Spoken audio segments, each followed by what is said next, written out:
नमस्कार। आकाशवाणी देहरादून से प्रस्तुत है प्रादेशिक समाचार। पहले मुख्य समाचार। विद्यालयी शिक्षा विभाग में शिक्षकों की कमी को दूर करने के लिए प्रवक्ता संवर्ग में 292 और अतिथि शिक्षकों की तैनाती की जाएगी।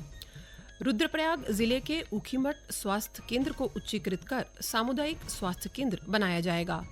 भारतीय रेलवे आगामी त्योहारों को देखते हुए 6000 से अधिक विशेष ट्रेनें चलाएगा और प्रधानमंत्री नरेंद्र मोदी कल सवेरे 11 बजे आकाशवाणी से मन की बात कार्यक्रम में देश विदेश के लोगों के साथ अपने विचार साझा करेंगे।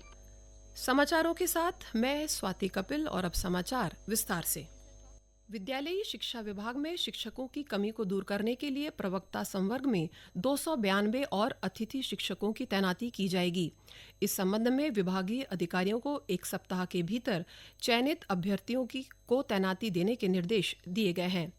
विद्यालयी शिक्षा मंत्री डॉक्टर रावत ने बताया कि राजकीय विद्यालयों में शैक्षिक गतिविधियां प्रभावित न हों, इसके लिए राज्य सरकार ने प्रवक्ता संवर्ग में 851 और अतिथि शिक्षकों की तैनाती का निर्णय लिया था, जिसके तहत 2 चरणों में प्रदेश के विभिन्न राजकीय विद्यालयों में अतिथि शिक्षकों की तैनाती की जा चुकी है। इसके बाद राज्य के सभी जिलों के मुख्य शिक्षा अधिकारियों से विषयवार रिक्त पदों के सापेक्ष अतिथि शिक्षकों की सूची मांगी गई थी। तीसरे चरण में विभिन्न विषयों के 300 रिक्त पदों के सापेक्ष 292 अभ्यर्थियों का चयन पूर्व में तैयार मेरिट सूची से किया गया है। शिक्षा मंत्री ने बताया कि इन सभी चयनित अतिथि शिक्षकों को प्राथमिकता के आधार पर प्रदेश के पर्वतीय और दूरस्थ क्षेत्र के ऐसे विद्यालयों में तैनाती देने के निर्देश विभागीय अधिकारियों को दिए गए हैं जहां पर शिक्षकों के अधिक पद रिक्त हों, ताकि वहां शिक्षकों की कमी को दूर कर शैक्षिक गतिविधियों को सुचारू किया जा सके। उन्होंने बताया कि इस संबंध में चमोली, पिथौरागढ़, पौड़ी, अल्मोड़ा, उत्तरकाशी, टिहरी, देहरादून, नैनीताल, चंपावत, बागेश्वर और रुद्रप्रयाग के मुख्य शिक्षा अधिकारी को स्पष्ट निर्देश जारी किए गए हैं। शिक्षा मंत्री ने कहा कि सरकार की मंशा प्रदेश में शैक्षिक माहौल को बेहतर बनाना और प्रदेश के नौनिहालों को गुणवत्तापरक शिक्षा उपलब्ध कराना है। रुद्रप्रयाग जिले के ऊखीमठ प्राथमिक स्वास्थ्य केंद्र को उच्चीकृत कर सामुदायिक स्वास्थ्य केंद्र बनाया जाएगा। इसके अलावा मक्कूमठ स्वास्थ्य उपकेंद्र को प्राथमिक स्वास्थ्य केंद्र में बदला जाएगा। यह जानकारी देते हुए प्रदेश के स्वास्थ्य सचिव डॉक्टर आर राजेश कुमार ने बताया कि इस संबंध में जल्द ही शासनादेश जारी कर दिया जाएगा। स्वास्थ्य सचिव ने ऊखीमठ प्राथमिक स्वास्थ्य केंद्र और मक्कूमठ स्वास्थ्य उपकेंद्र का भी निरीक्षण किया और मेडिकल स्टाफ को मरीजों की उचित जांच और उपचार के निर्देश दिए। इसके बाद उन्होंने सोनप्रयाग और सीतापुर में आपदाग्रस्त क्षेत्र में चल रहे विकास कार्यों का निरीक्षण किया। इस दौरान उन्होंने सिंचाई, लोक निर्माण और अन्य विभागों के अधिकारियों को तेज गति से विकास कार्य करने के निर्देश दिए। स्वास्थ्य सचिव ने सोनप्रयाग बाजार में घोड़ा पड़ाव का निरीक्षण भी किया। देखिए, सोनप्रयाग के राइट और लेफ्ट बैंक में सिंचाई विभाग द्वारा काम किया जा रहा है और जो राइट बैंक वाला काम है बताया जा रहा है कि 15 दिन में ये काम पूरा हो जाएगा। तो लेफ्ट बैंक का काम थोड़ा जो है ज़्यादा सेंसिटिव है, इस वजह से जो है इसमें थोड़ा समय और लगेगा, लेकिन विद इन अ मंथ जो है हम सभी काम यहाँ पे सिंचाई विभाग के जो भी काम हैं वो हम लोग कंप्लीट कर देंगे।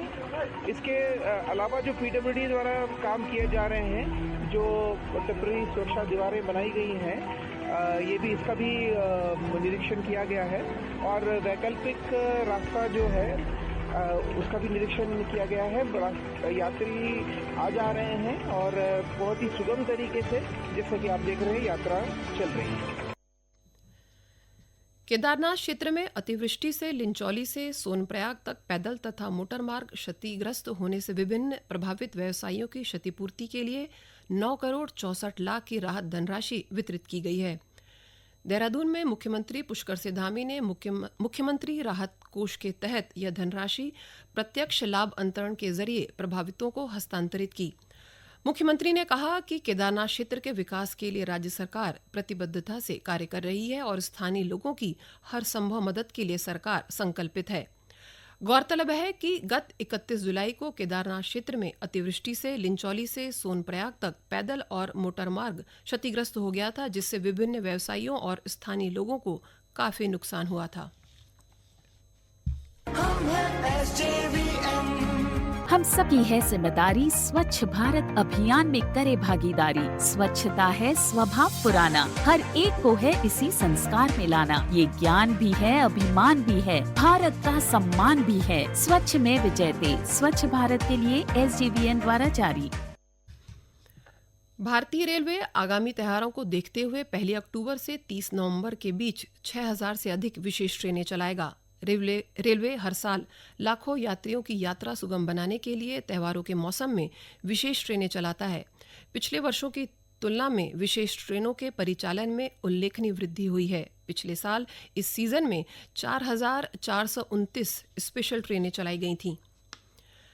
प्रधानमंत्री नरेंद्र मोदी कल सवेरे 11 बजे आकाशवाणी से मन की बात कार्यक्रम में देश विदेश के लोगों के साथ अपने विचार साझा करेंगे। कार्यक्रम की यह 114वीं कड़ी होगी। यह कार्यक्रम आकाशवाणी और देहरादून के समूचे नेटवर्क, आकाशवाणी समाचार वेबसाइट और news on AIR mobile app पर प्रसारित किया जाएगा। इसे आकाशवाणी समाचार, दूरदर्शन समाचार, प्रधानमंत्री कार्यालय और सूचना तथा प्रसारण मंत्रालय के YouTube चैनलों पर भी सीधा प्रसारित किया जाएगा। भारत का विदेशी मुद्रा भंडार 20 सितंबर को समाप्त सप्ताह में $2 अरब 83 करोड़ बढ़कर 692 अरब 29 करोड़ डॉलर के नए उच्चतम स्तर पर पहुंच गया है। आंकड़ों से पता चला है कि विदेशी मुद्रा संपत्ति, जो विदेशी मुद्रा भंडार का एक बड़ा हिस्सा है, $2 अरब 57 लाख से बढ़कर 605 अरब 68 करोड़ 60 लाख हो गई है। राज्य के दूरदराज के क्षेत्रों में लोगों को उनके घर पर ही पासपोर्ट सेवाएं उपलब्ध कराने के उद्देश्य से एक मोबाइल वैन तैनात की जाएगी। विदेश मंत्रालय ने अभिनव पहल करते हुए क्षेत्रीय पासपोर्ट कार्यालय देहरादून के अधिकार क्षेत्र में यह पासपोर्ट मोबाइल वैन तैनात की गई है। इस मोबाइल वैन में बायोमेट्रिक्स कैप्चरिंग डिवाइस लगी हुई है और जल्द ही पासपोर्ट आवेदनों को संसाधित करने के लिए इस वाहन को तैनात किया जाएगा। क्षेत्रीय परिवहन अधिकारी विजय शंकर पांडे ने बताया कि 30 सितंबर से मोबाइल वैन का परीक्षण शुरू होगा। इसके लिए सिस्टम से हर दिन 5 अपॉइंटमेंट ऑनलाइन जारी किए जाएंगे। आवेदक वेबसाइट www.passportindia.gov.in पर पंजीकरण कर ऑनलाइन अपॉइंटमेंट ले सकते हैं। उत्तराखंड के दूर दराज के क्षेत्रों के आवेदकों को उनके घर के दरवाजे पर पासपोर्ट सेवाएं प्रदान करने के उद्देश्य से विदेश मंत्रालय द्वारा एक बड़ा ही अभिनव कदम उठाया गया है। इसके तहत क्षेत्रीय पासपोर्ट कार्यालय देहरादून के अधिकार क्षेत्र में एक पासपोर्ट मोबाइल वैन तैनात की गई है।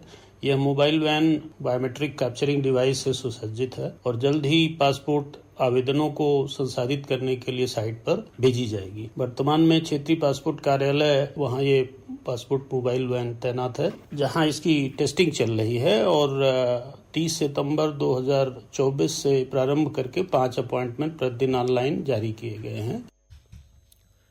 प्रदेश के गृह सचिव शैलेश बगोली ने वीडियो कॉन्फ्रेंसिंग के माध्यम से राज्य के विभिन्न जिलों में स्थित शत्रु संपत्ति से संबंधित प्रकरणों की समीक्षा की। इस दौरान उन्होंने शत्रु संपत्ति के प्रगतिशील मामलों के संबंध में देहरादून, हरिद्वार और नैनीताल के जिलाधिकारियों को स्टेटस रिपोर्ट उपलब्ध कराने के निर्देश दिए। साथ ही अल्मोड़ा, देहरादून, हरिद्वार, नैनीताल और उधम सिंह नगर के जिलाधिकारियों को निहित शत्रु संपत्ति के उपयोग के संबंध में कार्य योजना उपलब्ध कराने के निर्देश दिए।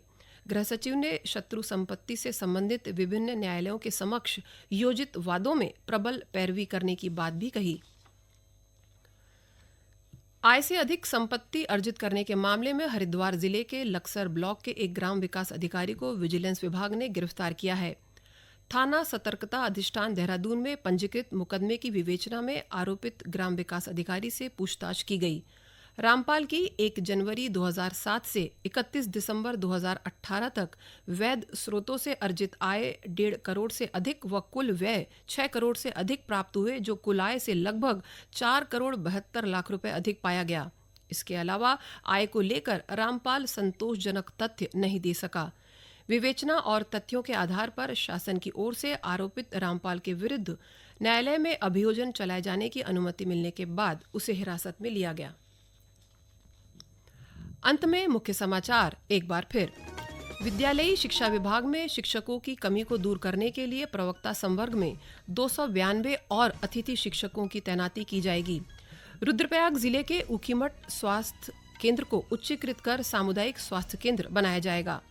भारतीय रेलवे आगामी त्योहारों को देखते हुए 6000 से अधिक विशेष ट्रेनें चलाएगा और प्रधानमंत्री नरेंद्र मोदी कल सवेरे 11 बजे आकाशवाणी से मन की बात कार्यक्रम में देश विदेश के लोगों के साथ अपने विचार साझा करेंगे।